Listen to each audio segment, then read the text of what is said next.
Hello everyone! Cooking time ulit!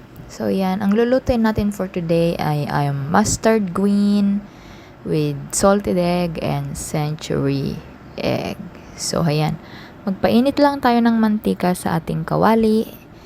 And then, mag-isa tayo ng ating bawang and sliced ginger. Gisa lang natin yan ng konti bago natin ilagay ang ating salted egg at ang ating century egg.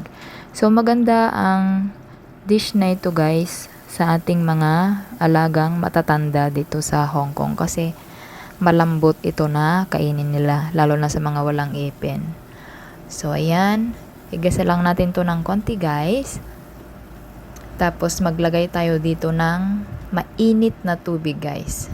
Tips ko sa inyo, mainit na tubig ang ilagay natin para ma-achieve natin ang creamy na sauce.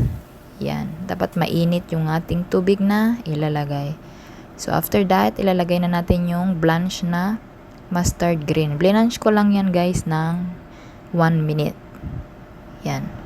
So, halu-haluin lang natin yan and then takpan natin at iluto natin yan within 3 minutes. Yan. Pagkatapos ng 3 minutes, tignan natin kung malambot na ang ating mustard. And then, after that, kung gusto nyo maglagay ng tubig guys, kung gusto nyo ng masabaw, it's up to you. Ako dinagdagan ko ng konti para hindi siya masyadong dry. So, ayan. Pinakuluan ko lang yan ng konti, yung dinagdag nating tubig. And then, check lang natin pag malambot na. So, ayan, malambot na. Then, pwede na nating ilagay ang ating goji berry. 1 tablespoon ng goji berry ang aking nilagay. And then, haluin lang natin ng konti guys. And then, it is ready to serve na.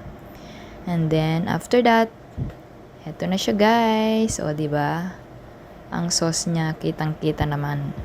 After that, nagluto din ako dito ng roasted na chicken. And then, nag-isa lang ako guys ng gulay, broccoli, and cauliflower. So, lang guys. Thank you so much for watching and see you again next time. Bye!